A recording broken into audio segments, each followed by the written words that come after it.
from the Swiss FemTech program, Tech Forever, and Iris Nagas from Station F, who is also leading a FemTech program. And tonight's gathering is co-organized by our 3 organizations, so it's a great opportunity to have our communities meet. And so thank you all for your participation. I know that you're not all coming from France. We have some foreigners here. It's a pleasure to have you here in Paris. Before I let you also introduce themselves on their programs, let me say a few words about 50 Partners. So 50 Partners, it's a leading startup accelerator in France with a unique model. Our program is a lifelong program for the startups, and we select only a few startups, a few new startups every year. Our mission is to help the startups year after year with maximum impact to develop their company. And the 50 partners, who are 50 successful, experimented entrepreneurs, are at the heart of this program. They are committed together with our ecosystem to help the startups succeed. And then I'm going to give the hi to Elise. Thank you very much. So I'm running FemTech program at Station F. So Station F, in a few words, is the biggest campus of the world of startups. We have 1,000 startups on campus. It's been 5 years since we're existing, and we have most of our programs run by partners. So we choose a partner which is dedicated to a specific vertical, and we have 3 in-house programs. And a year ago, we realized that there was a special need for FemTech, so we decided to do a test and to support 6 startups for 3 months and see if we were able to answer the needs of FemTech startups. And it was a big success, and we realized that we were able to help and that there was a big need. So we decided to make the official launch of Station F FemTech program in November for our first batch. So last November, we had 14 startups, and we just launched this Monday the 2nd batch with 13 startups tackling all the FemTech subjects such as menstruations, fertility, sexuality, all the segments. We try to represent them for every batch. And so a batch is 6 months. During 6 months, we make them meet the big FemTech leaders, such as Brittany Barreto from FemTech Focus, Kate Ryder from Maven. We choose the biggest companies and make them help our companies. We also have media days, so we choose journalists that are aware of the subjects and make them and put them in front of our startups. And we also do pitch trainings with investors. And this is for 6 months, and we're really happy to be here. Thank you. And please, Lan, I guess you present Tech Forever program. Thank you very much. Thank you, Sandy, to host us for this wonderful event.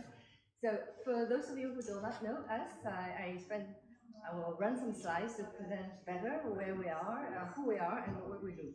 So, FemTech, the Tech Forever is a joint initiative from EPFA Park and insurance company called difficultés. We have our colleagues here who want to talk to them. So this is a joint initiative with a mission to create innovative platform for open to the startup worldwide, and in combination with the large corporates that would like to do innovation for women's health. So for those of you who do not know us, EPFL stands for L'École Polytechnique Fédérale de Lausanne. So it's one of the 2 major schools of Switzerland, and also the Science Park is one of the biggest one, and we are hosting around 200 companies. Now, I will skip why is the trend. You know, everybody knows FemTech is booming, and a lot of investors, lots of investment round, and during these years. So why we, as EPFA Park and plusieurs, would like to create this accelerator. So first of all, we would like to fill the gap, because this is the area most of you know it's underserved and also underinvested, and we like to create social impact, because women's health is a matter of family, the well-being of the society, and also the well-being of the company. And by doing so, it's our ways to support women's professional life for their to develop their career And hopefully within this FemTech space, there are a lot of women founders, so it's also a way, as innovation park, and also as insurance to support women entrepreneurs.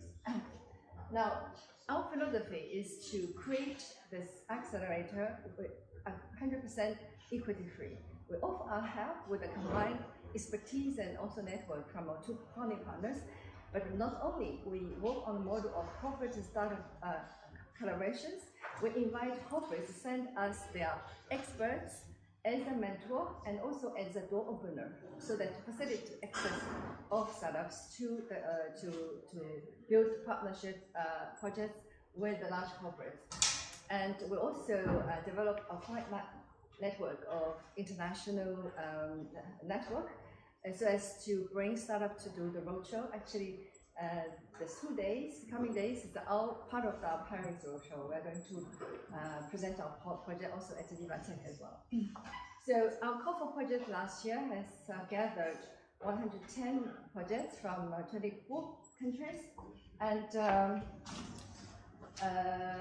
out of them, it's 67 women founders. And this year, there are even more projects come around the world. We have got 124 projects from 30 international countries, and 80% are women founders.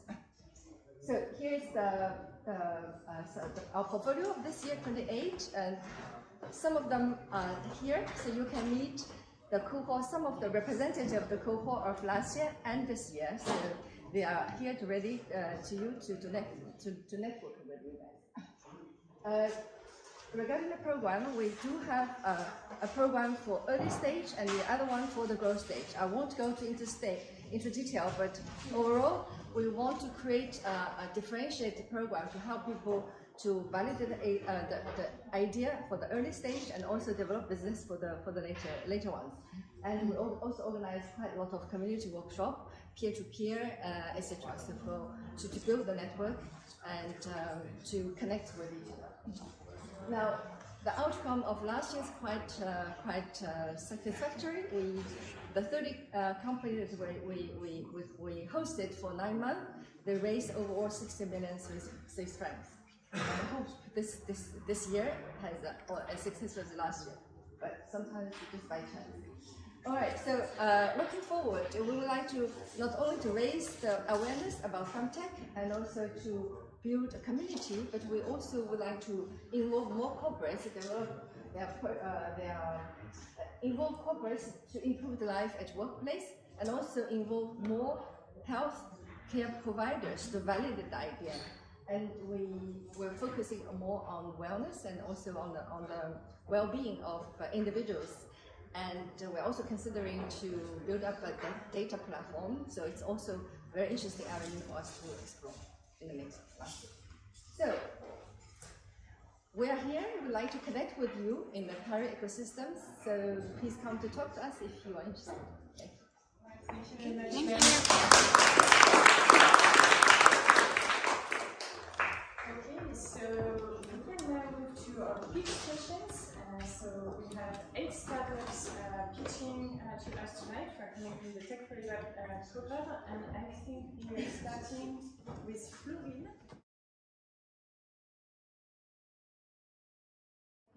I am Florine Duplessis, the CEO of FemTech.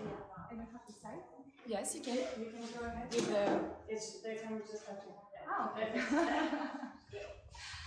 So FemTech is an e-health application dedicated to optimizing the follow-up of the pregnancy. Our goal and our ambition is to anticipate and to detect the high-risk pregnancy. We know that pregnancies are an international public health issue, with 150 million births per year, and we know that 20 to 30% of the pregnancy will be at risk.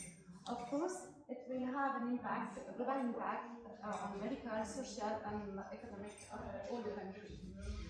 It's an evidence that we can better organize the care pathway of the pregnant woman, because we can see that in all the countries we have a lack of practitioners, a lack of expertise, a lack of access for all the women. So we have decided with FemTech to use a digital solution and there are advantages to monitor all the risk factors of the pregnancy, to help the mother to be more educated, to monitor all the pregnancy, to alert the pregnancy. We can alert the mother, we can alert the practitioner too, and of course we'll use the data. The data will be used to be preventive and to be predictive during our medical studies. So I don't know if I have more time. You still have 20 seconds. Okay, 20 seconds. So just to tell you that FELIA is a medical device dedicated to obstetrics, and we have a very big team and of 35 medical experts to help us every day to reach our goal. Thank you. So, Anna Louisa, thank you very much for joining us. Thank you very much for having me. I'm Anna Louisa. I'm the CEO of Imply, and we created Imply in order to bring implantables to the market. And where we found an application is in vitro fertilization cycles, which is a growing market, of course, due to infertility issues, but also recently there's been a study that was published that in 2035 over 80% of pregnancies in the Western world will be assisted with technology. And what we do is build implantables that monitor hormone levels in the subdermal space so that we can deliver remote healthcare to an IVF cycle, but also collect more data so that we can make IVF cycles more efficient. On one hand, at the moment, during an IVF cycle, a woman has to be monitored every 2 to 3 days with blood draws. We obviously want to reduce that. But on another note, a woman that is 38 goes through approximately 10 cycles during her life, or her lifetime in an IVF world. And that's a lot of stress on the body, but also a lot of time lost for the women. And what we try to aim is by collecting more data to reduce the amount of cycles that are needed during an IVF cycle. Thank you. Okay, and now we're welcoming Fenomenics with Colin Draper here. Thank you. Okay, thank you. So Fenomenics Health is a FemTech precision nutrition for women company. And we have a problem. So in 2030, there will be over 1 billion women that are perimenopausal. 700 million of those women will have symptoms severe enough that will affect their capacity to do their work and take care of their family. The majority of them that go to the medical doctor for help will return with nothing. And they'll be surprised to learn they're in menopause. What's this? Does that mean that they're old? But why is this a problem? Why don't we have enough solutions for her? Because we have not invested enough in R&D. So we've invested an abysmal amount of R&D in women's health and even less in women's aging health. And this has created an $810 billion economic burden. At Fenomenics Health, we want to change that. So I want to tell you a story. I want to tell you a story about Jen. Jen is a 50-year-old middle-aged woman. She's successful. She has a great corporate job. She's got 3 kids, big house, great life. But Jen doesn't feel good. So she goes to her doctor and she says, please help me. I think there's something really terribly wrong with me. And the doctor says, no, there's nothing terribly wrong with you. You're in perimenopause. And she says, oh my gosh, does that mean I'm old? Because after all, if you're in menopause, doesn't that mean you're old? Now what do I do? Well, unfortunately, she falls into the 75% of the population where there's no solution for her. So she goes home without solutions and she gets on the internet. She starts searching for answers. She finds the Fenomenics Health app. She starts tracking her symptoms. She's so thankful to find something beyond her menstrual cycle apps that no longer suit her purpose. So she tracks her symptoms. She learns, you know what? Nutrition has something to do with this, but she had no idea. In fact, 50% of the women that we've actually surveyed had no idea nutrition could actually help menopausal symptoms. So she goes to Whole Foods. You know, Whole Foods in the US, huge supplement aisles. She's in the women's health supplement aisle. She says, I'm going to get some supplements and I'm going to make my nutrition better so I can feel better. She's immediately overwhelmed. When she finally finds those supplements for menopause, how does she know that they serve the symptoms that she has, when in fact there's over 34 symptoms associated with menopause? She goes home, she puts her symptoms in her Fenomenics app, and she remembers there's a subscription for personalizing her nutrition. She uses the Phenomics app, she goes back to the store, she selects her supplements, Jen feels better. She chooses better diet choices, she feels better. She tells her friends. Am I out of time? Yes.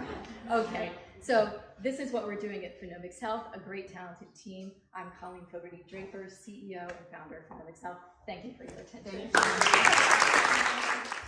Hi everybody, so I'm Paula, CEO of Vouvet. Vouvet aims at creating digital healthcare solutions for women that suffer from vulvar pain. It's 15% of women today, we estimate, that suffer from chronic vulvar pain.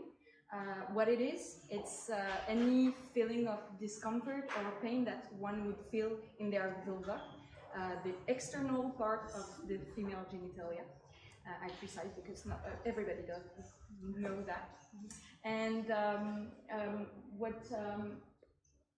it covers different pathologies: vulvodynia, vestibulodynia, pudendal neuralgia, vulvar lichen, and most possibly you don't know anything about this pathology, nor do doctors, nor do patients. And that's the problem.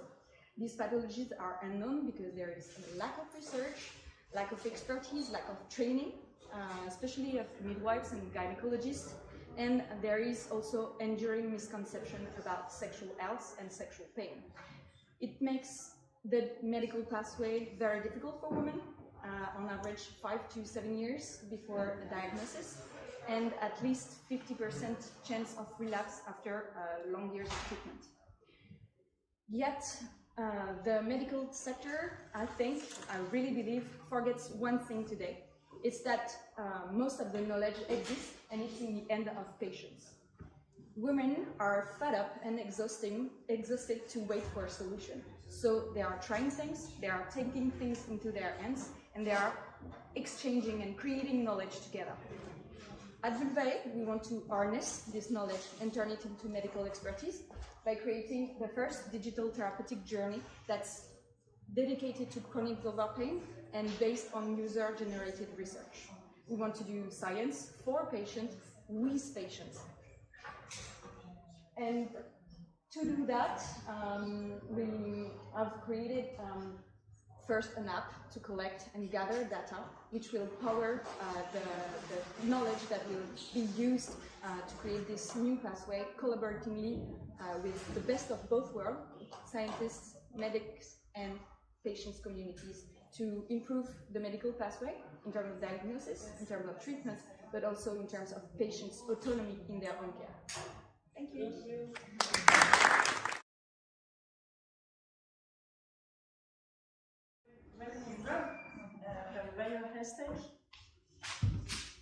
Thank you very much. Thank you for the invitation. So over 200 million women worldwide have conditions which they enter into each year, which go undiagnosed and untreated or badly treated. And we tend to only treat them when there's an emergency.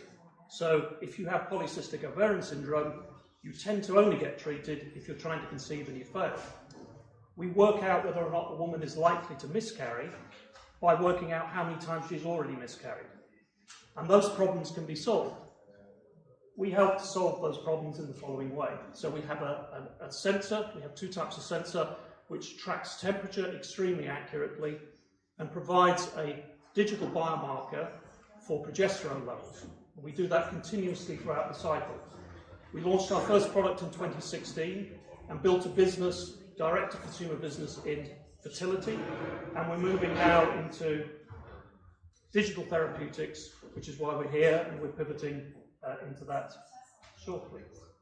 We've built an incredible business already, so we have 10 granted patents, we have 10 clinical papers that we published, we're a Class 2 medical device, both certified in the US and in the UK and Europe. We've built a team with over 150 years experience. We have 24/7 service, which is already winning awards, so award-winning service. And we've got a user base of over 40,000 users that have built and given us cycle data for 225,000 reproductive cycles. 65% of our business is in the States and 35% in the rest of the world. Thank you very much. Thank you. Hi, I'm Wolfgang Hackel, founder of Oncogenomics and co-inventor of Prediction Star, a long-awaited decision support solution for pharma, but more importantly for oncologists. 1 out of 8 women is confronted with breast cancer during her lifetime. I'm sure all of you know breast cancer patients, and you have an idea what it means. As an oncologist, I certainly do. When you have to decide on the treatment of a breast cancer patient, what do you do? Examine her as an individual, her tumor, do calculations on the recurrence risk estimates. You weigh treatment options, but there is no way of anticipating whether a treatment will work or not on her tumor. But you have a one-to-one chance to overtreat your patient, along with the risk that there will be side effects, and therefore you have to switch treatments. You have to interrupt treatments. Ultimately, the bottom line is suboptimal treatment outcome for probably 50% of these women. This is why we created Prediction Star, the first AI-based decision support solution that enables biology-based individual treatment of breast cancers. You will know which treatments are efficacious. You will even see how these efficacious treatments have impacted the course of the disease of patients with very similar tumors. You have an 85% chance to offer your patient the most promising treatment. You can imagine that translates into confidence and ultimately also into a legitimate hope of longer, healthier, and happier life. Next steps for us are rolling out our pharma business, pharma support business, initiating a pilot trial with Swiss cancer centers, and getting prepared for a pivotal trial designed to achieve FDA approval, market authorization, and reimbursement. In order to achieve this, I built a team of 5 industry specialists. Okay. Thank you very much. Thank you very much.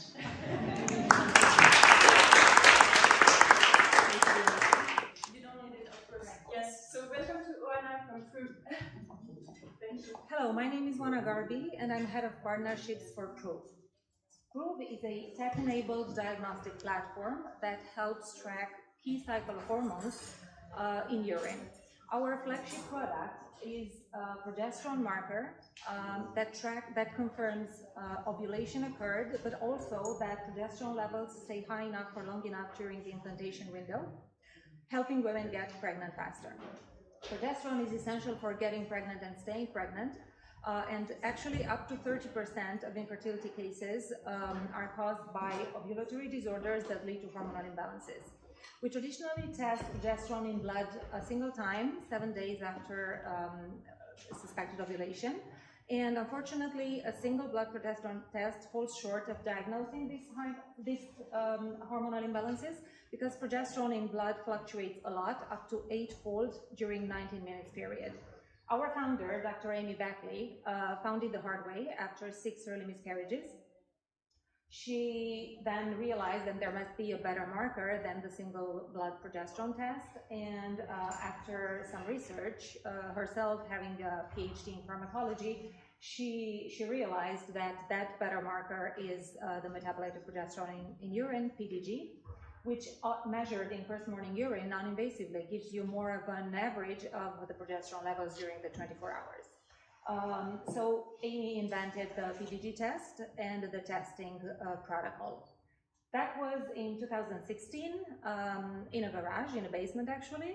Now 6 years, 80,000 women helped, and almost $10 million raised in Series A funding later. Proof has become more of a hormonal balance platform. We now have expanded our portfolio. We have LH, FSH pregnancy tests. And we also have the revolutionary complete kit, which features a multi-hormone strip, measuring all 4 cycle hormones for women who are either interested to know their hormonal status for fertility reasons or for perimenopausal reasons.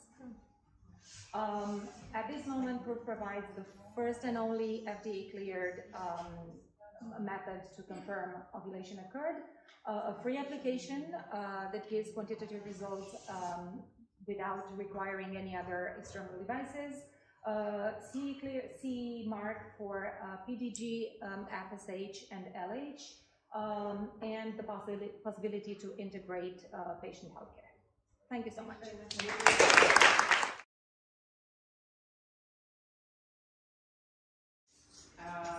Two of you already presented themselves, but we also are with Caroline from Freya.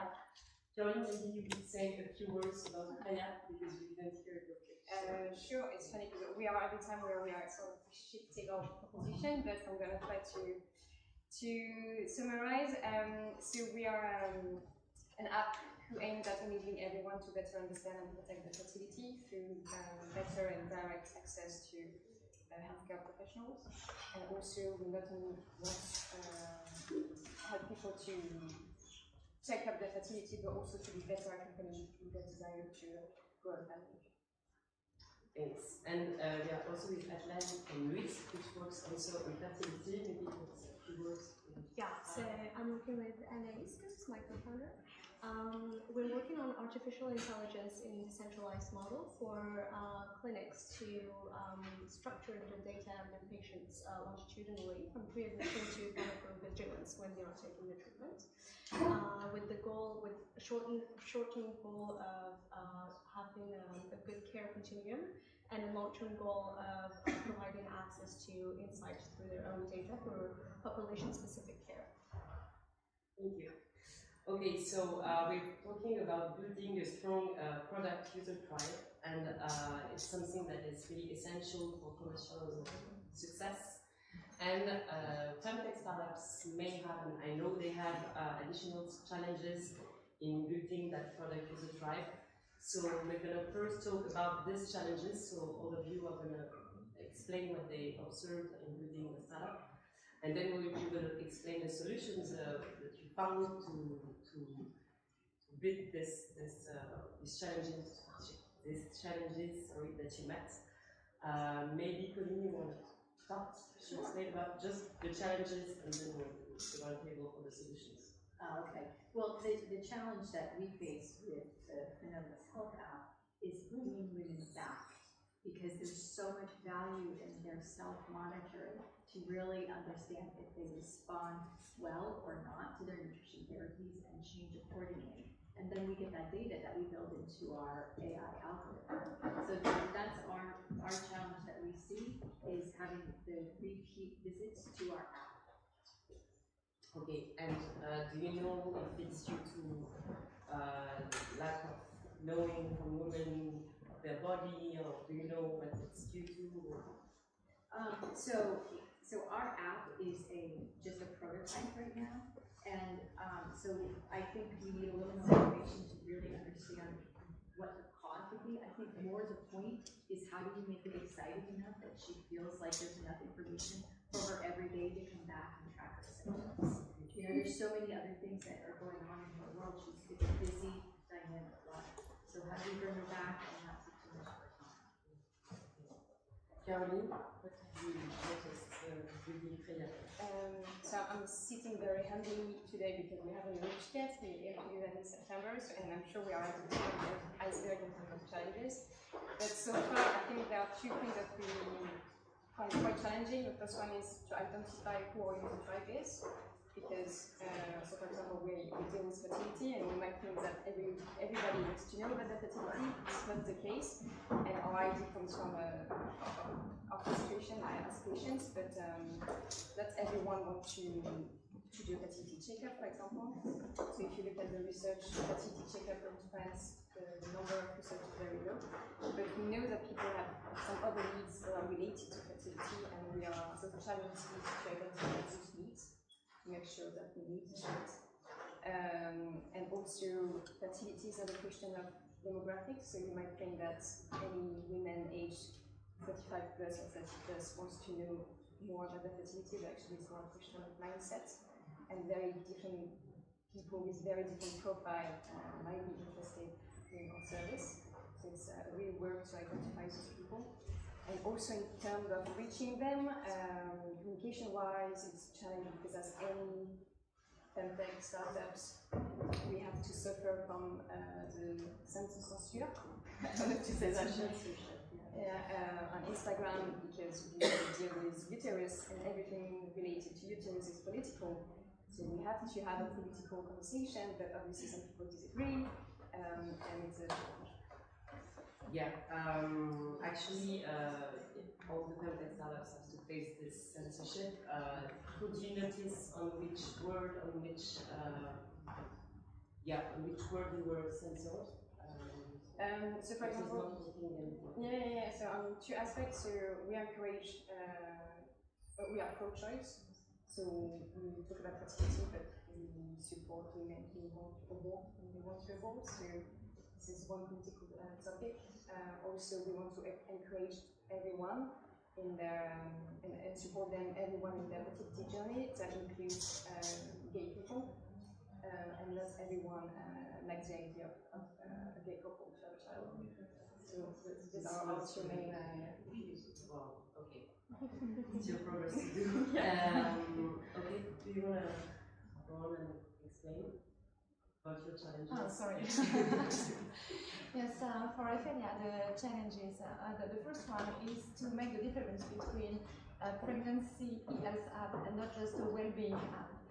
For sure, all the pregnant women are used to be face of a lot of well-being app, and it's difficult for her to understand that we can monitor the follow-up of the pregnancy. We can help them every day between 2 consultations with their practitioners. So we need to make all the notoriety, I don't know if it's the name in English. Awareness. Awareness, okay. Branding to brand Ophelia and to be focused on this. And the other challenge is to educate to the practitioners. The principal problem is in France because they are not very used with ES. If you are going looking in Great Britain, for example, all the women are used are you can see the word in French. I used to use those type of apps, and here, if I can see, because I'm a midwife specialized in fetal medicine and fetal ultrasound, when I'm explaining them, okay, you can use, your patient can use ES app, you will save time, you will save time for consultation, and it will help your patient. They say, no, you know, I'm the God. Paula knows what I mean.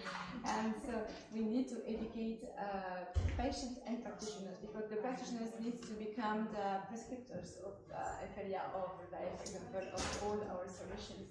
And I think Colin and for Freya and you, it's exactly the same.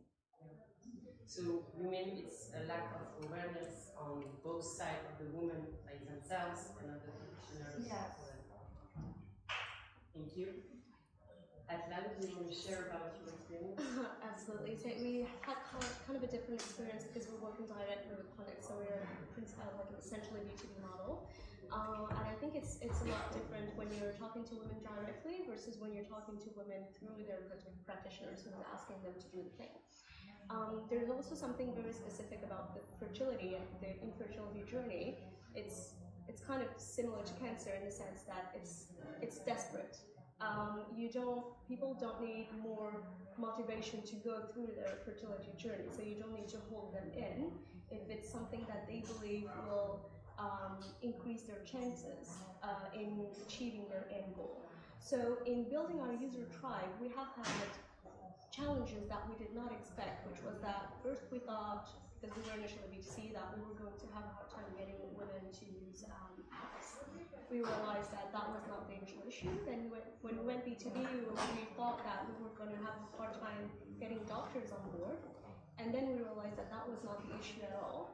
Our current issue with users is not the lack of users or the lack of trust or the lack of data or tech, especially in fertility, because I think in the FemTech sector, fertility is one of those things where you don't really lack data. It's one of the things that where you have longitudinal data that is available, that is country-specific, that is very regulated.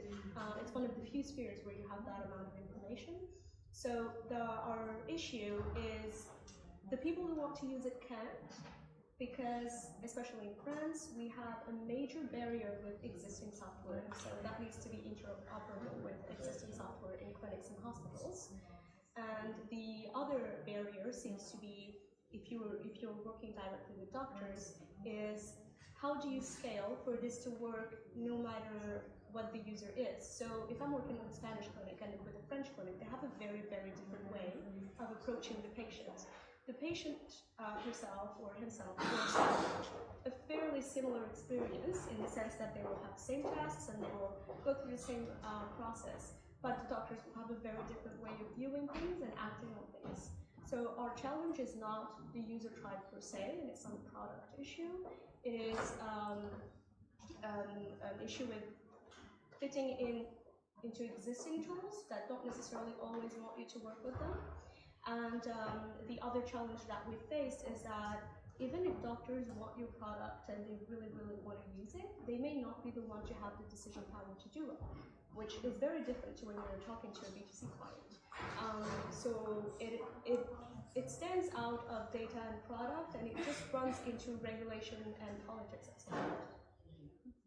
And so without the transition, how do you tackle all these issues? What are the names you found to... I guess we just pray.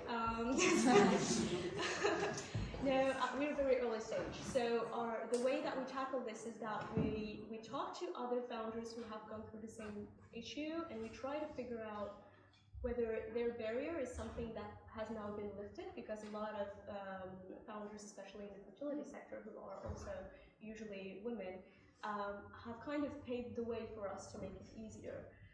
So they've had a harder time so that we could kind of have an easier one, but it's not yet a very easy one. So we ask around, and then we try to make sure that we how can I say that? We act on what we can act on, and we try to change little by little the very, very root of the issue. And the very, very root of the issue is not something that can be always avoided. Sometimes you just need to bulldoze through it. And to bulldoze through it, I do think that we need to gather together as founders to do that. We need a little, yeah. We've talked about that before. Okay, and Caroline, we were talking about the censorship issues. What is your strategy to avoid sensitive topic? You use special tricks and... I don't really have a solution except like putting all these topics in stories instead of books, for example, so it doesn't last. But so you still engage with your community, but then it's not like printed. But otherwise, no, we don't have any solution, like proper solution, and we don't want to compromise on that, unfortunately. So you just use another word, or yes, we try to have very positive messaging, such as it's not that we are against the pro-life people, for example, but just we encourage women to make their own decision. You know, this kind of framing sentences. Okay. And you were saying that you had a need to sensibilize more doctors, users, and everything. Yes. Do you have plans of marketing? Like, what's the... Yes, of course. For the vision, it's easier, of course, because we are targeting them on Instagram, Facebook, TikTok, because they are millennials and they are using the tool every day or every hour, some of them. So yes, you need to put marketing, and it's exactly like you. It's easy to have fashion on the app because they are very interested in the app. But we need to be focused on the retention. You know, to use the app and to return on it, and because we need for them it's of course very important, but for us it's important because we are collecting data. And with the big data, we will be more performant after, so we need to do it. And for the practitioners, you know, it's education, and it's exactly the same challenge of you. When you try, they have a lot of programs, and you arrive with a solution. You have made studies on it, and there is no way you can use the app, all the app, but you know they want to stay on their background, and okay, I was used to do this and to do that, so you know, it's like so we need to educate the practitioner, but it's not. It depends on the country. Yeah, I yes, guess. It depends on the country. Yes. And do you think there should be, I don't know, education for young people? Yes, I think for the practitioner, for the patient.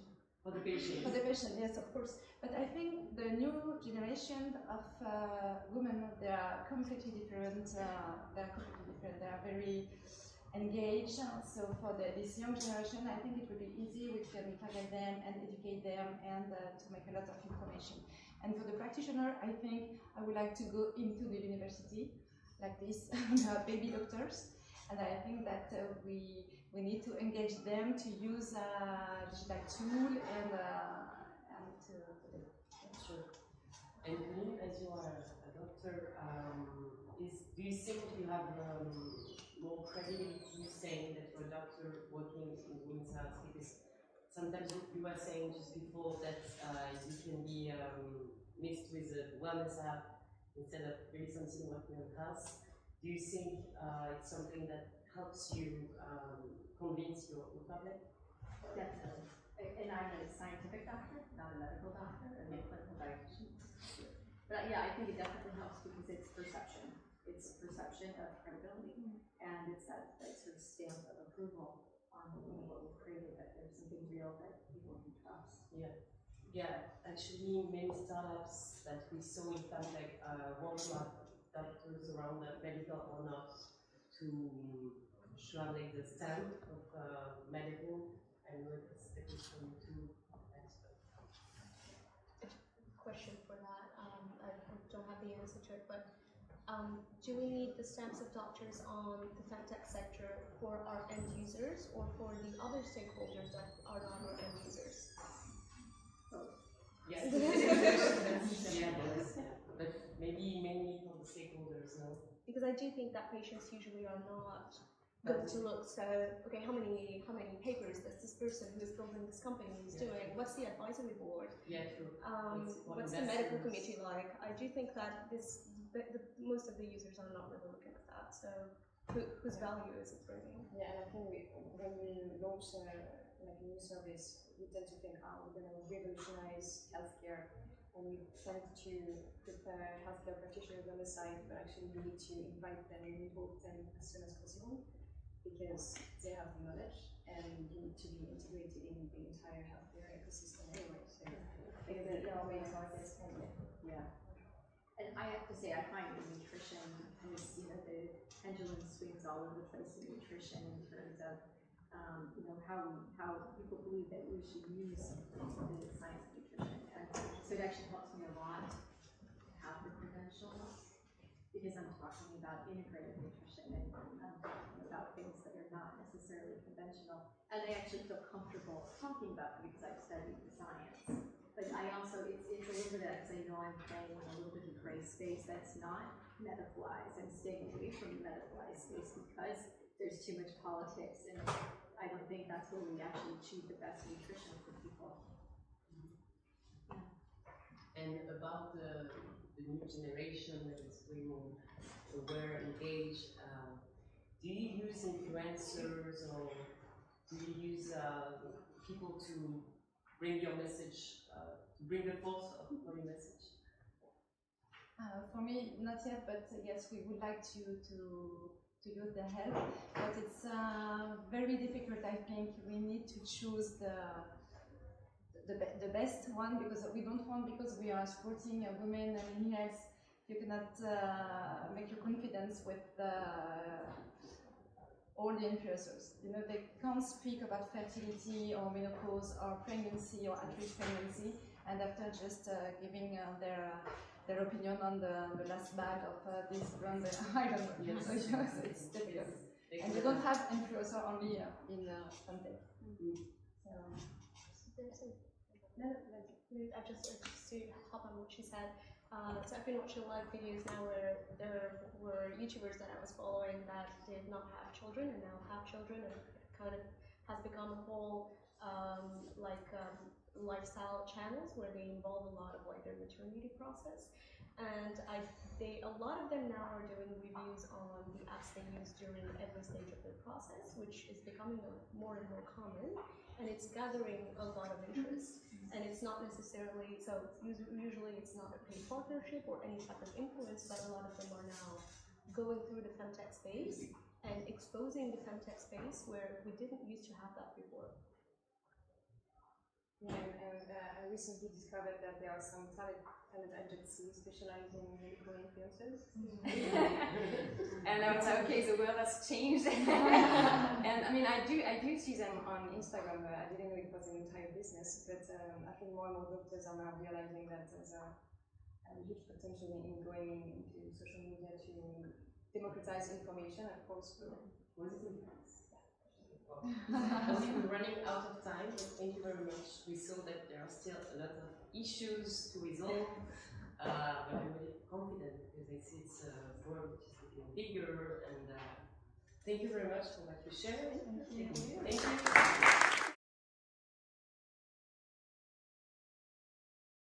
So this panel is about the different go-to-market strategies from the lifestyle product track to the medical certified product track, and we know there are different challenges ahead, and I would love to hear about your different experiences and the hardships you're encountering or you have already encountered.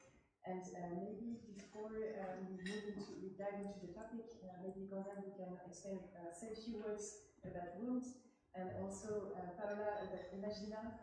We heard earlier with the pitches, Rob and Paola. We have two Paola tonight. That's beautiful. Yes. So maybe I let you, Gonzalo, say, or Paola, about Imagina. Hello, so I'm Paola. Imagina, it's an hardware, medical device hardware connected to the heart. So it's an inflatable balloon who helps pregnant women to train for delivery. So it's very important because I don't know if you know that only 20 women of first time to be a mother, pregnant women, have an intact pelvic floor during childbirth. So 80% of them have damaged pelvic floor, so due to episiotomy or suture tears, and it's very painful and difficult to live with, but during childbirth, but also after, because it creates a lot of medical issues like sexual problems, urinary leakage, and a lot of things.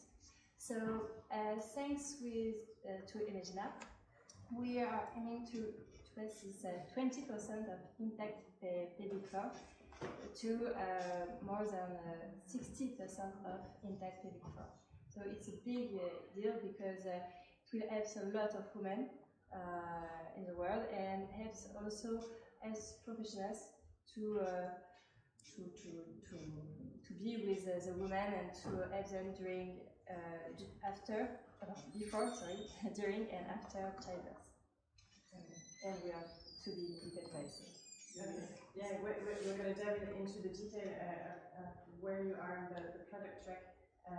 Gonzalo, maybe you can introduce women. Women. Sorry. Hi, so my name is Gonzalo, and Women is a health tech company, and at its core, our technology is a novel material which was designed for temporary intrauterine use to, and among many things, to deliver drugs directly to the uterus. So we're focusing on uterine pathology with an angle on infertility and endometriosis. And our first product is, to make it simple, is a device using this material that is some sort of band-aid for the uterus, post interventions in the uterus to preserve fertility and avoid one of the main mechanical cause for female infertility, which is called intrauterine adhesions. That's cardinal. And then we have a pipeline of products, and our lead candidate right now is a product that delivers NSAIDs, so anti-inflammatory drugs, directly to the uterus to reduce the inflammation of the endometrial lesions and reduce pain. Thank you, Bernard. So it's really interesting because we have 4 very different startup companies on this panel with very different products. And before we talk about the challenges along your product development track, I'd love to hear where you are now and what type of product you have now. Is it a medical product? Is it a class 1, class 2? And maybe you can explain what that refers to, because I'm not sure that all our audience know what these different product classes mean. Would you like to start, Rob? Sure. So we have a range of Class 2A medical devices. They are Class 2A because they either enter into the body and stay there temporarily, or you make diagnostic results which have a consequence as a result of them. So both our sensors that I talked about are Class 2A products. One of the sensors is a vaginal sensor, so that's fairly obvious that that's placed inside the body and it's done overnight. The other is a skin-worn sensor, and that's placed on the outside of the skin. And despite the fact that that's actually not invasive, it is still a device upon which you're making clinical decisions. And so we deliberately went for Class 2A rather than a lower class, Class 1. So 3 classifications. Class 1's the lowest, and it's generally anything from an app upwards that doesn't have any form of invasion. And then Class 3 is things like implants and pacemakers and stuff like that. And most companies tend to sit somewhere between those 2 things. We also have an app and software, and when we started out, which was 2013, to build our initial product that was not a digital product, the software had to be a medical device because it was part of the device itself. A lot of companies tried to avoid classifying their devices as medical devices early on, but for us it made absolutely no sense to do that. So our app is a medical device as well, as is the clinician portal, which is just literally a view of the data that we provide to clinicians, but we also classify that as Class 2A. Okay, very clear. Paola, so with your device, Imagina, you're also a medical device. Could you also describe to the audience what class this product is and why? Yeah, I have not, because it's not my main subject, it's my CTO subject, and in English it was very difficult. I know we added some challenges. Very few days, so but yeah, Imagina is 2B medical device. So like we have an app, and it's also a medical device, but it's a medical device because it's an invasive device, like you say, and we transfer in real time data through the hardware, through the app. So, and we can also visualize in real time the size of the balloon inside the body. So you remember our hardware, we put the hardware inside your body and to inflate the balloon. So it's why we are 2B. And it's exactly the same as you. Even if we can, we must be a medical device, but we want to be a medical device because it's very important for us to reassure the patient, the customer, the woman, and also the health professionals. Yeah, sure. To ensure the safety first.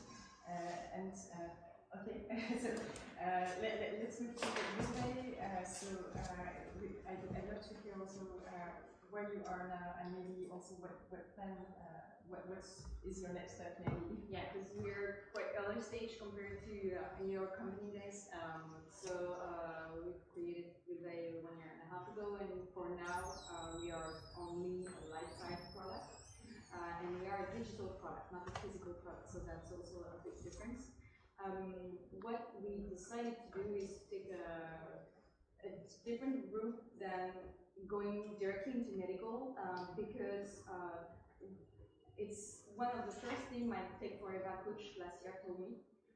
You don't have baseline to propose a treatment for chronic vulvar pain, because today there's no consensus internationally, so you can't really do something. So first I was desperate for one night, and the next morning I said, okay, so let's approach this another way. We will build this baseline. So we took the B2C side and lifestyle side of the product development first to build this baseline, and this is our main first objective. We work with doctors to validate that what we put in our lifestyle products are not crazy or far-fetched or not validated medically, but we don't aim at having a medical device right now. This is further down the road, because we want to improve first the knowledge we have about the pathology. Yeah, that's very interesting, and I think it's a nice connection also with what we were discussing in the first panel. There's some work also to do at the medical knowledge level, and I think Chloe was talking about going to medical universities. I think that's hard work, but yes, I think this is also joining your issue you're presenting here, and probably having less regulatory constraints, maybe also an advantage for this first step. It's easier to develop, and going back on training, we are certified as of today to train, to do trainings. Okay. So that's also one road to market we are doing.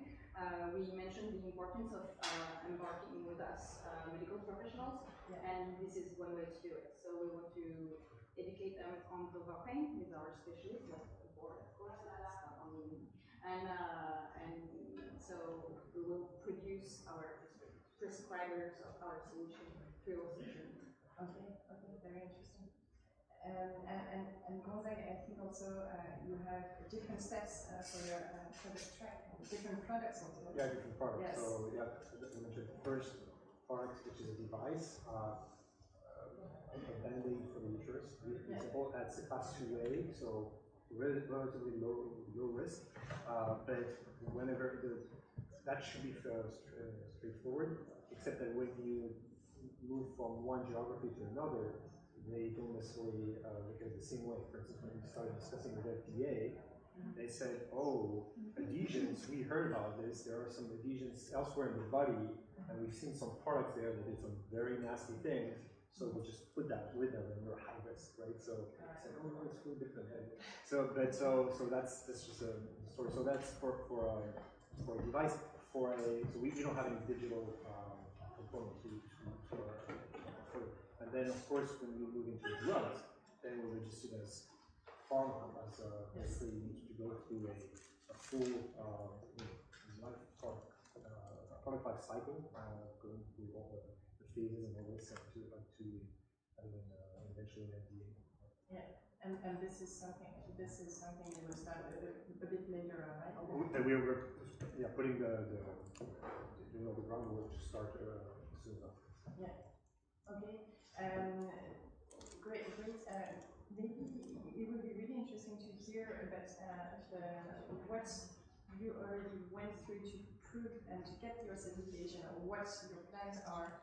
Maybe you can explain the clinical trials, clinical studies you're planning, and even if you are not a medical product, I'm sure you're also trying to prove the medical impact you can have, and I would love to also hear about what your strategy is. I don't know who, maybe let's start with Vivek. Yeah, I'm in the most early stage, so maybe we can go forward from this stage. Yes. So what we're currently doing is testing so we built therapeutic programs that are dedicated to giving women advices to help them manage their own pathologies. So we have one dedicated to chronic vulvar pain, vulvodynia and vaginismus mainly, and one dedicated to urinary tract infections.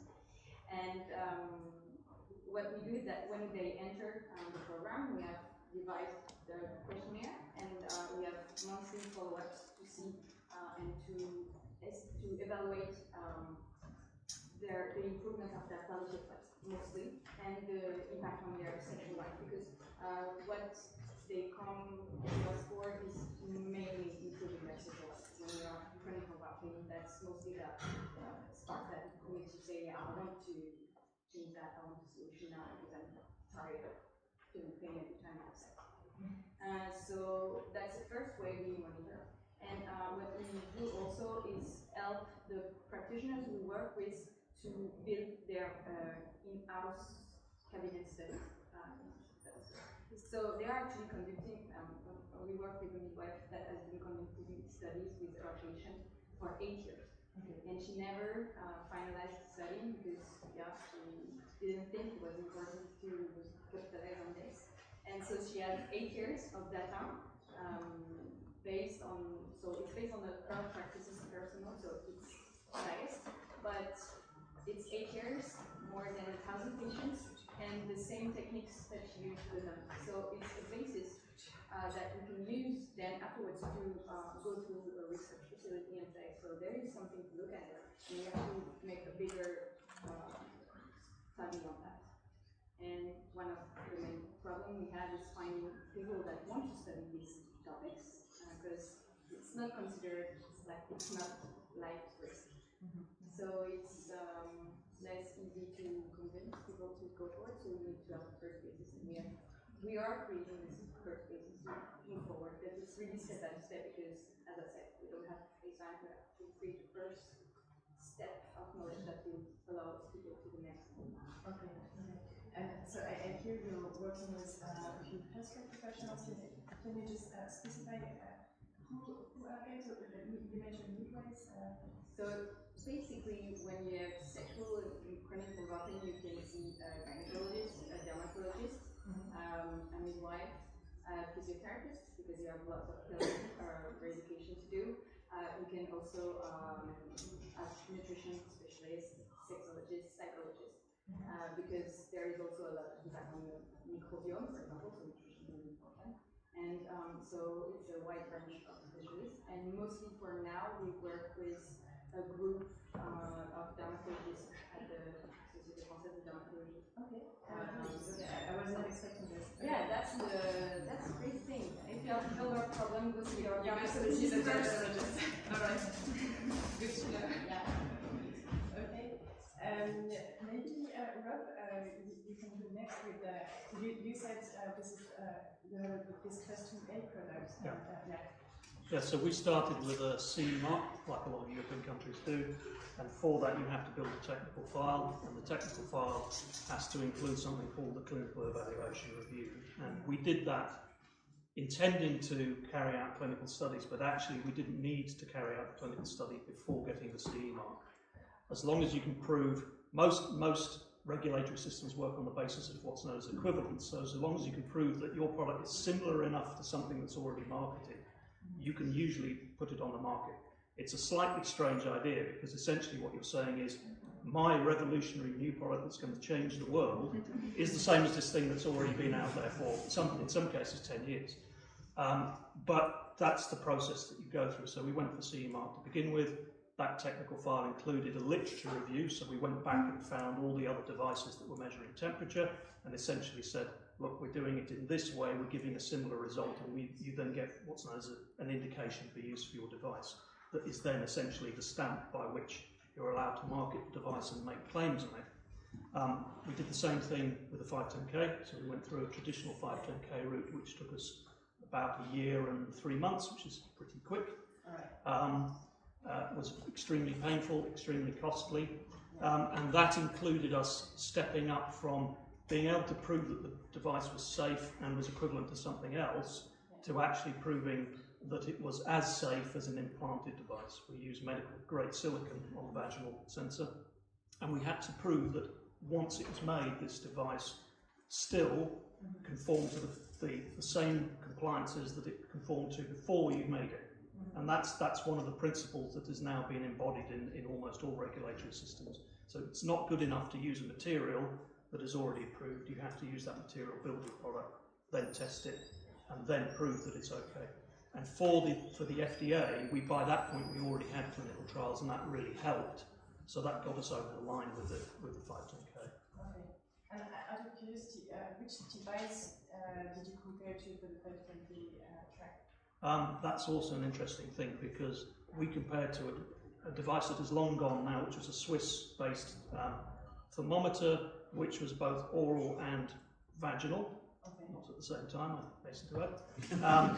And the FDA came back and said, no, we don't want you to compare it to that one, compare it to a different one, which was at the time a skin-worn sensor, so it was actually much further away from the use case of our device, but they said, no, you've got to compare it to that, because that was the most recently approved device at the time. Okay, interesting. So, Paola, can you tell us about So Imagina was created just 1 year ago, so we are very babies in comparison. But the regulation changed in last year, so now we cannot do what you do.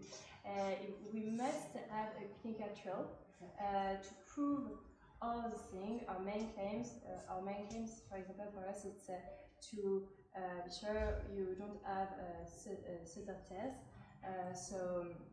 And we have other claims. And for us, we build a board, a medical board, with a midwife, obgyn, and a kinesiotherapist, I think. Physiotherapist. Physiotherapist. And also we have in them one of my associates, it's obgyn. Name is Gonzalo, it's crazy. Dr. Melario. And we're really working on our clinical trials now with this board, and we will do a test with practically 60 women in 5 centers, so 5 maternity. And we will launch this clinical trial in October, approximately. And so now we need to do this clinical trial to prove that this hardware is safe, like you say, and also after we need to have the CE mark that. Maybe we will discuss about this later, but we're going to run out of time, so okay.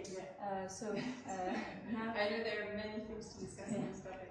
So right now in France there is only one notified bodies. It's GMED, and there is too much of not startups, companies.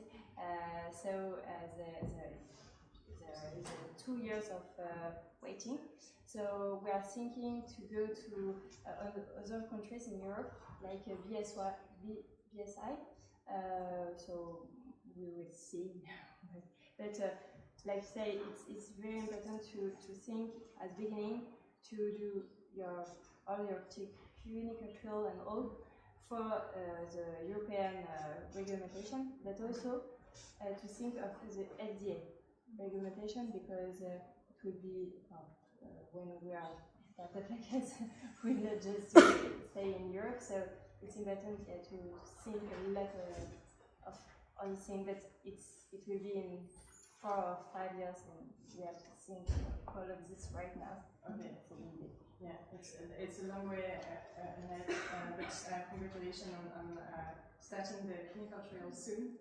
Yeah. And so, maybe you can share about your first project. So we're moving up. We were with devices used in the vagina. Now we're moving to the device used in the uterus.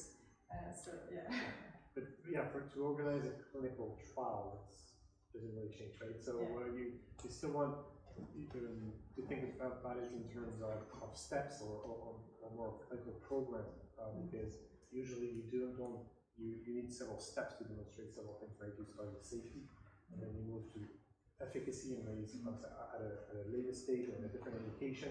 So that's really part of the strategy. We think about regulatory strategy, but we also always have to think about how this clinical strategy is going to support the regulatory, is going to support the market access and reimbursement and so on.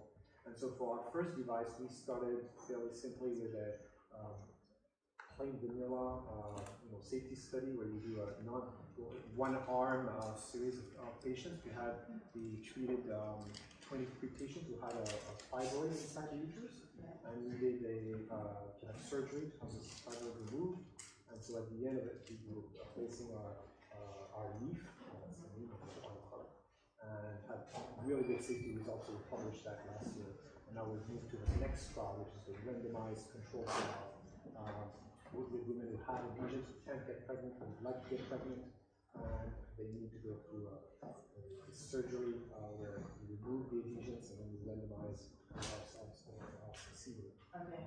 So that's the adventure we're in right now. Yes, awesome. We're looking forward to it. And maybe to conclude this panel, could you just point one thing that you found was maybe for Rob in your past experience the most difficult thing to go to the certification, or maybe if it's for what's ahead, where you think you have the biggest challenge? Could you point one thing, each of you? I can't give a convenient answer because I think it's all difficult. But the whole point is, it's a process, and you need to think about it as a process. So as you said, you need to think with your goal in mind that I want to market this product in the United States. My trial has to include data which can prove the points that I need to prove to get an FDA 510K. So I think it's about being methodical about it. I suppose the most important thing, if you want one thing from me, is hire a proper specialist that understands in depth and has had experience of doing this in the past, because otherwise you get yourself deep into trouble. And we had a full-time regulatory person when we only had 3 people in the business. One of them was a full-time regulatory person. I think that's essential. Okay, so we need to train more CARAS quality and regulatory affairs specialists as well. Absolutely. Paola? It's a good one. It's the raising funds. It's really, really hard to raising funds when we are hardware, FemTech, and medical device. It's awful. And but we need a lot of money because it costs a lot. And so right now we are at the end of our first raising, but we still need some tickets. So you can stick to it. But it's for now, at the beginning, it's a bigger challenge. Okay, that's great. You're preparing the transition to panel 3.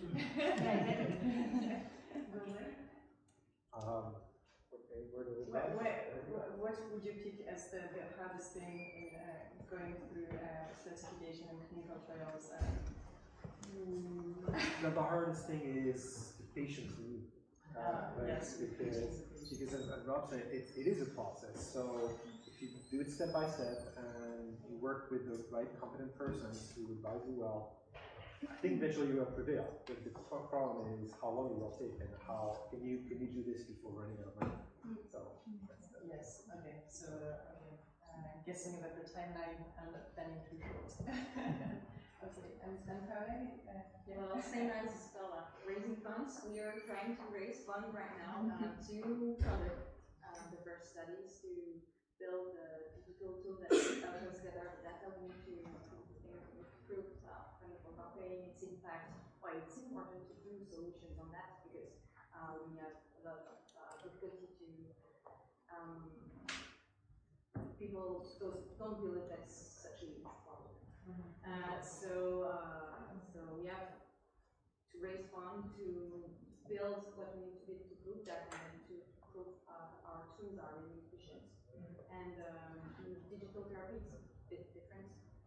We don't need to go on as in the class of medical device that we need to go to start thinking about reimbursement, for example. But still a challenge on the topic we have so many data. So because we can't do bibliographic review good enough so far that can just justify the equivalence. So it's from that, yeah, we have numbers, but it's so wide. It's like le râteau in French. I don't know how to say that in English, but yeah. Yeah, no, not that. So yeah, cash to find studies. Okay, well, thank you very much to the four of you for sharing your experiences on this panel. And I think you made a decision for the panel 3, which is about raising funds in FemTech. Thank you again. Thank you.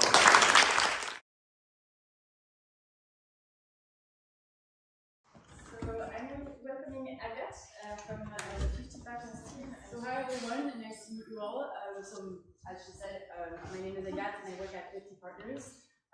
And I'm very pleased to be hosting this third and final panel with three people who are going to join me. Annalisa, Mathilde from Omina, and Volkin. Thank you. Hi. So we had the presentation. So we had the introduction of Annalisa and Volkin. I think the first thing we could do is maybe Mathilde give you the floor to present what Omina does. Yes, so Omina is addressing menopause. So every woman goes through menopause and they experience, for most of them, debilitating symptoms during that phase of the life. And so with Omina, we're trying to bring to them digital therapeutics to help them reduce their symptoms and age healthier. So the third panel will be focusing on raising funds. It's going to be mostly very interesting because we have very different projects addressing different segments and different geographies. So yeah, FemTech has been growing very rapidly in recent years, has brought more investment attention, but there is still a wide gap between maybe the need and funding today. So yeah, we'll be first addressing maybe your journeys in terms of funding, and in the second time, the different challenges that you've met. So yeah, my first question would be, where are you now in terms of funding? Do you have potential growth on? So who wants to start? Mathilde, you want to start, or again? I can start. So we already raised a pre-seed round like 1 year ago, and it's soon at our anniversary, so very exciting. And we're raising right now a seed round of 2 million euros to bring Omina to the next step. Yeah, so we just raised an £800,000 convertible note and raising more funds by the end of the year. It's been an interesting journey, for sure. I think someone said it before, it's really tough, especially because you just need a lot of funds. I mean, we're in the implantable space, so our regulatory needs are slightly higher as well. So we are going to be focusing on raising, and I think can't be underestimated because the biggest risk to a medtech business in this stage is funds. How about you, Wolfgang? Yeah, at this stage, we are entirely privately funded in our second year. I'd say this was a relatively easy decision because if you're developing codes, analyzing data, of course it costs, because it's a relatively cheap cost. But it was also conscious from the perspective that we wanted to avoid a situation where we get diluted too early. Obviously now that we are ramping up for a randomized clinical trial to achieve FDA approval, the situation changes. We are actually talking quite a big ticket. Yeah, it's just the reality that a oncology drug trial is a expensive endeavor. Just to give you a ballpark figure, yeah, 20,000 per patient. This is nothing, yeah, for a registration trial with a 5 year treatment. You can pay 40,000 to 50,000, yeah, to you take this number, which I gave you first, and this 400 patients that we require for our trial, that gives you an order of the magnitude of the money which we are seeking. We are just preparing for the Series A. And Series B, C, A, yeah? Okay. That's B. We often say that entrepreneurs are the ones choosing their investors. So, what was your approach in terms of who did you want to address to reach? First of all, business angels, maybe that kind of connect with your values, or more VCs. So interesting to have each point of view on that. Sure, we just recently had like a really tumultuous raise where we pulled out, and I'll just tell we pulled out very last minute of the raise because of values in the end, because we found other investors that supported our values more, and I think especially because the time to market is so long, values are so important behind this, and an aligned vision and idea about what the company is about and where it wants to go is really important, and I think identifying that was really hard. We for sure made our mistakes there and had to like rectify that, but I think it's really understanding what you want out of the business and where you want it to go, and understanding that the other party that you're raising from also wants the same, because if that's not aligned, you'll get to loads of trouble later on. And so, just in terms of processing, how did you work? Were you discussing with maybe similar companies, or just how did they do in the past, or were you kind of trying to convince very different investors? How was it? How did you prepare? Yeah, it took us a long time to raise. We were obviously like through the pandemic, that was a bit more tricky because you couldn't sit in front of someone or show anything. And so we had lots of interactions and meetings, and we actually, got around going with several investors over a space of time, and interacted with them in different forums. But I think it's nothing that happens overnight. It's a process of like, for us it was 1.5 years, so definitely not a quick one. Do you want to share your experience? Yes, sure. So maybe it's different between the pre-seed and the seed round, and also our business is different. So we're not a medtech, so it's easier because it's a mobile app, so financing is different. But for a pre-seed round, it's only people who share your values, because in the end, all you have is debt, your vision, the project. So you can choose your business angels based on like, do you have this connection of this okay? Do they like you? Do they believe in you? So for the pre-seed round, yes, definitely you can choose your investors, and you must choose your investors. And then for the seed round, it's a bit different because you need more money. So, but also at this moment, you can choose like impact fund or the digital health fund, because they will also understand FemTech issues, understand FemTech business, and so it's better to be able to choose your investors. Thank you. Do you want to share a bit about game as well? You've experienced several rounds now, so have you been? We're up to experience one first round. Yes. I can only add what has been said already. So we are also going by these three key filter criteria: vision, common understanding of the financials, and of course also the values. One thing I got to understand as an observer from outside, which we definitely also want to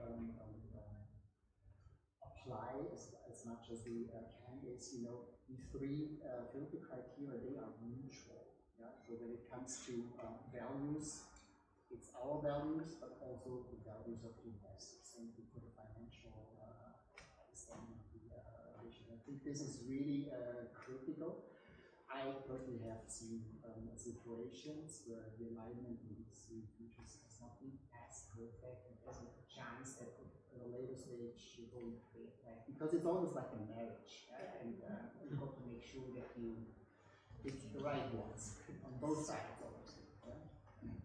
And once you decided to raise, did you have in mind that you really need to go step by step, as Hirzi was saying. So just kind of saying, okay, we just maybe identifying really what you needed for the different milestones that you had in mind. So how was Yeah, absolutely. I mean, you have to understand what you need it for, right? Because you need to tell someone why you need money. And so I think then you quickly find out which band you play, and you also quickly find out which investors are interesting, or which level you can play. Are angels even still an option, or does it have to, you know, is the VC money, what kind of angel or what kind of VC is out there? So I think that's an important one.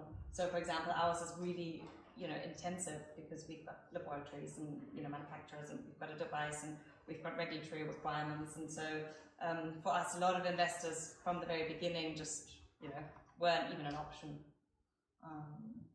So you definitely have to understand what you need. Thank you. And so, how would you?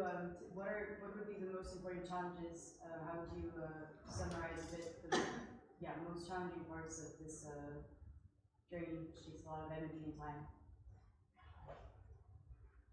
Well, the challenge on our end, in our situation, is really that we are not just left to pursue one strategy to bring in the money, venture capital, for example. But in order to run an attractive clinical trial, you got to make sure that you have a innovative treatment on board. This can only come from pharma. You also need a pharma partner. And a lot of what we are doing is analyzing omics data in a broader sense. So this gets you into this business that you also have to find a IVD and DX specialist company. Our experience is talking to the three partners. Usually we are very open, but obviously we also have interests. So I think sometimes it feels like a squaring of a circle, because you've got to triangulate interests, yeah, which is something which I didn't really expect, but it's a learning curve. I love it, and hopefully at some point we're going to be successful in our endeavors. So you have the feeling to kind of this role of, as an entrepreneur, educating those investors and maybe preparing a bit the ground for future younger entrepreneurs. Yes, exactly. To give you a specific example, of course, as soon as you engage with a pharmaceutical company, one important question that always comes up is IP situation. Where do you stand? What are your plans? Yeah. So now we are developing prediction software, and we have proprietary codes. And there's this problem. So if you disclose your code in a patent, everyone else can replicate. But there's an additional problem, reverse engineering. So we even have to be more restrictive, and cannot disclose the input parameters in detail and the output parameters. So that leaves us in a situation where we can only patent protect applications and so on. This requires some work on the side of the people who we are negotiating to help them understand this, because this is completely different in the pharmaceutical world. We don't have this type of things. People are open, we are learning, but it's a process. And Zeb, you want to share a bit on the core challenges that you've been facing? Yeah, I mean, a lot. it was tricky. I think what helped us the most, I think, like, because the challenges, there are so many, from, you know, finding the right investors to then, you know, getting the right deal across, and then agreeing on, you know, valuations or agreeing on terms and so on. That's really challenging. But I think what helped me the most was talking to other founders who'd already been through this, and then really aligning with them and saying, how did you do that? How did that end up? Like, do you know any other people who could be helpful for me that weren't helpful for you? And so I think everyone who is fundraising, speak to loads of founders that have already made it, because that was the most helpful for us. Interesting. And that's it. I think it's maybe, since PC has been more towards business angels, I don't know if you're preparing for maybe another VCs and everything. How are you So with VCs, it's different because you have to demonstrate that your business is not going to be big, but very, very, very big. Otherwise, they will not invest in your project. So I think everyone in the room agrees that menopause is not niche because like all women will go through menopause, but it's not big enough so that there is no demonstration to be done for the business. So you really have to think like, okay, here is my product, but how can I bring more and more and more value to the users so that my revenue will be big enough to enter the VC, and so that's an ongoing reflection for us, like how can you upsell to your users, how can you like build the revenue they expect from you. Okay. And the importance of maybe coming to metrics that they're always looking at, and because lots of people are saying they're kind of judging my company as if it was like fintech, but it's not that easy. So today, what would be maybe some tips that you could give to your fellow entrepreneurs who are going in the different segments that you're addressing? Yeah, I mean, I think I already gave one tip before. So I think make sure you get this fundraising side really structured. I think that would help, just because it's so important to any business. I think there's different businesses out there.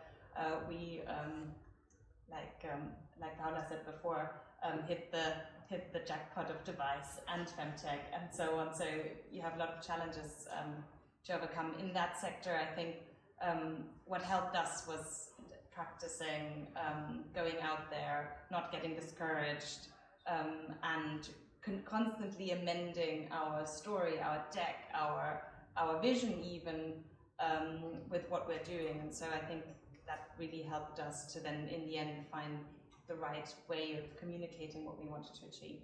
Because I think at the end it comes down to the way you communicate something so the other person understands what you're trying to build, and that helped us. I think my advice would be do not hesitate to go to networking events, because network is really important. So there are some people in France that are really interested in FemTech and they share the same vision. They will always be happy to help, like to give you some advice. There is like sorority between FemTech entrepreneurs, I would say. So it's really important to like go to networking events, go to the FemTech incubator at Station F so that you can meet people that are like going through the same issues as you. So that would be my tip. Yes. I agree on everything that has been said. Maybe an additional advice would be if you start thinking about to approach investors, do a list, two types or two categories. First category, the preferred candidates, which you really don't want to burn, and the other ones which help you to learn, whether an investor, whether a pharmaceutical company, whether a diagnostics company, they might not be your preferred partner. Talking to them, listening to them, implementing the learning that takes you up through a learning curve. Once you have done all this and you feel now we are ready, we have learned our lessons, we approach preferred partners with a much higher chance of being successful. You will not get any longer comments because you have heard them already half a year earlier and what you learned from them. And so you're three very different in terms of geographies, even though operating abroad for some of you. Could you tell us a bit about maybe your vision of the ecosystem in different countries you started in terms of FemTech ecosystem? Yeah, so we're maybe a little less traditional. So we're based in the UK, but we also have a Swiss entity. So we're in two geographies really, and I think that's great. I think in both geographies there is a movement happening towards bigger networks, and obviously also bigger communication about the topics themselves and the problems themselves. So that's really helpful. I think there still needs to be done more about it. I think there needs to be done more to understand problems and issues. I think there's also an impact of the industry that I would like to see. I would like the industry to come more into this. So the clinicians to reach out more or collaborate more with tech companies or the clinics or the pharma companies, and kind of be more open and more flexible towards that in the fertility space. And obviously in the medical device space, for example, there aren't so many big players in fertility. And in the pharma space, there's a few big ones that do try, but I think they need to be more on the ground, more at the early stage companies to solve the problems that we're facing. How about you, Matthew? What's your feeling about French? 1 year ago, before we launched Omena, I was reading a lot about FemTech, and all I read was like, your Facebook ads will be banned because your subjects are taboo, you will not be able to raise funds, and so on. And from what I can see today, I would say that the situation has evolved very quickly in France, because we do have today a lot of ecosystems for FemTech. A lot of investors have identified it as a very hot topic. So I would say that the situation has evolved very quickly, and that's very good. Yes, as a Swiss company or startup, you're in a luxury situation because the Swiss economy is just a great one. I think everyone appreciates this. I'm also glad to see that over the past couple of years also the FemTech concept is making a ground, which concurrent with what you have been saying. Yes, there's lots of more things to do, but talking to the people, I can see that there are initiatives, and in 3-4 years from now, I think we're going to have an even greater economy with more education in there. I'd like to add to your comment that I think to bring this FemTech concept really forward, I also see a role of the industry. I've been working for a big, also great company for quite a while. I don't disclose the name, but we'll figure out anyway. Yeah, they were really great in initiatives. But what I've been observing is that when it comes to applications, problems that are being tackled was pretty much, probably until today, I'm away now for 2 years and it might change, but pretty much the old school approach and the old school scope of solving problems. I think there's room, and as in the outside FemTech World Initiative can only come from. Thank you for your very interesting and enriching responses. For the last 2 minutes, I'd be happy to take 1 or 2 questions from the audience. Go ahead. Well, I'd love to hear from esteemed members of the panel, or anyone. I mean, traditionally, women's health has been underfunded for sure, but now we have this thing called FemTech, which is a very nice word. Is it, in your experience, a door opener, or on the contrary, still something that is associated with long-term low return work? Or that's one question, or maybe for which type of fund. And then the second, I think you alluded to it, is that for impact funds, does FemTech qualify as something in impact or something? From my personal experience, FemTech do qualify for impact funds. Like, for many reasons, I would say, because it's not. It depends on which FemTech you work on, but it's not medtech because they are building a mobile app. Medtech, but it's different. And it has impact because it's good for women, it's good for society, because there's a health part, but there is also the taboo social part, so it does qualify. And for your first question, I would say that it is a door opener, because you know that in investment, it's easier like to be able to categorize business. So FemTech is a category, and yes, a positive one definitely. I actually think that we can be a double-edged sword. I mean, it's a great door opener, of course, but we need to be careful that it's not a bubble, but that it actually builds an industry. And so I think it's really actually the investors, I guess, have more responsibility there, choosing the right investments to make, of really building an industry out of it, rather than just creating an empty bubble that then bursts, and then we have the repercussions later. Because I do think that all the medical spaces, at least from my previous experiences, they do take longer time to invest and to grow, and investments tend to be a lot larger. And so I think like taking all of these learnings that we've learned in maybe other spaces like the cardio space or diabetes space or anything like that, and applying that and understanding our responsibility with the door that's open that we have to face. Do you want to have a word on? Wow. To add to that one, our perspective, our experience, yeah, FemTech, for us, it evolved to be a source of insights which we didn't have before. And believe it or not, yeah, breast cancer is a field that has been researched for probably 50 years, yeah, and if you talk to the big folks in the area, it feels like everything is done, but the reality is not. But there's another important aspect, yeah. Breast cancer is not just a lesion sitting in the breast of women, it's so much more, yeah, and when you talk to folks in the field, yeah, they pretty much focus on the academic and the clinical problems.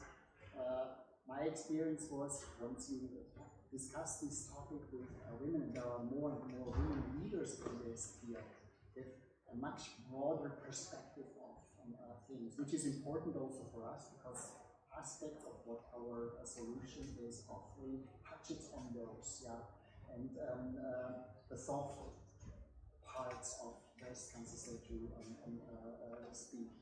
And it's easier to engage into discussions with people, with women who relate to the problem and to the dimensions which are not exactly appreciated by the males. For historic reasons, it has changed, I'm sure, yeah, but the process. And no, but it's more important to have room for questions. So just to back on this question, I wondered if you, when you pitch your project, your company, do you actually use the word FemTech? Because, for example, I tend to avoid that word and say that we are an e-health company, just because it became so trendy that I fear that they're not going to take me seriously. So, what about you personally? Do you use that word really, or do you use only when you are networking or in this kind of situation? Yeah, I personally don't. Not because I'm necessarily scared, just because I never really adopted that. I say women's health a lot. I think that's what I've gone with. I think FemTech just got very hot and just slightly after we engaged with it. So I use women's health, but I do think that that I see kind of a lot of people trying to diversify themselves a little bit to maybe avoid that. So I can see the reason why. I do use it personally, but I think it would be interesting to hear people working maybe on more taboo subject or sex tech, because for them it may be a way to make investors understand that sexual health is health, and so FemTech is a nice word for them, I would say, but in my situation it's not a big issue. I use it. Yeah, we on the sex tech thing. I was thinking about you. Yeah. That's not useful at all. Okay. Like, sex tech, FemTech, it's the same, because we talk about build-up, and as soon as we say the word build-up, like we've lost 50% of the population without our men. And it's so much associated to pornography and not to else that it's it's difficult anywhere we go to discuss this topic. And also, it's not well known, and the impact of sexual health on general health is not well known. So when we address this, when we talk about sexual health tech, as said earlier, it's not a life-threatening condition, and it's not taken seriously because of that, because they don't see the full picture. As you said, for cancer, it affects Black women, and they have chronic lumbar pain when they're treated with this kind of chemotherapy. But this is not something that is addressed by physicians. It's like they concentrate on saving your life, which is kind of normal, but yeah, you have other things to manage, and it's seen as a secondary or tertiary problem. So yeah, FemTech for us doesn't feel any different because what they hear is over. Okay, thank you. I think we can take a final question, and then we'll have the opportunity to exchange all the data. Go ahead. Yeah, I just have one question, which is that when you're pitching, or when you're generally having any kind of interactions with investors or funds, do they ever realize that it's not just a market, it's 50% of the population? Because I feel like we've been in the fertility is not femtech, because I think that enforces a stereotype. Before we did fertility, we were in generalized femtech, so we were from adolescence to post-menopausal women, and I feel like it didn't really change the fact that investors are supposed to be rational and looking at the size of the market, and not only are women half the population, but they're almost 90% of the health-related purchases. And yet, femtech is still considered to be a moral cause or something that is almost like charity. Do you guys ever have any interaction with investors where they realize it is a market, it's billions, it's trillions of dollars? Yeah, absolutely. We had a first pitch I ever did on this solution. We had exactly that problem. It's the investor we sat in front didn't realize it was a market and asked us, oh, do people actually need this? And I was like, oh, yeah, we do 1%. Would want to know the hormone levels, but I do kind of see that less and less. I think one way of getting around it is highlighting the purchasing power of women in now and in the future, because that's obviously increased, and I think that's a good way of showcasing that has changed. So if women are your market and they are your purchaser, then identifying that they now have disposable income to do this, whereas maybe 100 years ago, 80 years ago, probably 50 years ago, that was not so much the case. Do you guys want to share? I've never had this problem. Like, as I said earlier, it's more you really have, maybe more than for another business, I don't know, but you really have to demonstrate that you can make big money with your project. But I've never heard like it's a small market or a woman is not. I've never heard that, but I'm only at the beginning of the fundraising journey where everything is still pink and you talk to everyone and everyone else. So maybe in a few days it's gonna be different. But so for breast cancer, it's not an issue at all because it's the biggest cancer market, treatment-wise, diagnostics-wise. I think we are facing more challenge of a question, in a environment where you have already, don't know how many dozens of cancer tests, all sort of software solutions which claim this and that and 50 other things. Yeah, who's going to buy? Who's going to pay for this? I think we have a good answer for it, but this is the harder part of. Thank you very much for this great conversation. I'd like to thank you all for joining us tonight. I think it was a super interesting night, both for the startup pitches and for the panels. Thank you for all the startup founders who came here at the Loft. We had many very interesting discussions starting, and we have some refreshments coming, so you can continue on meeting together and exchanging ideas. And thank you again, and see you soon. And enjoy the evening.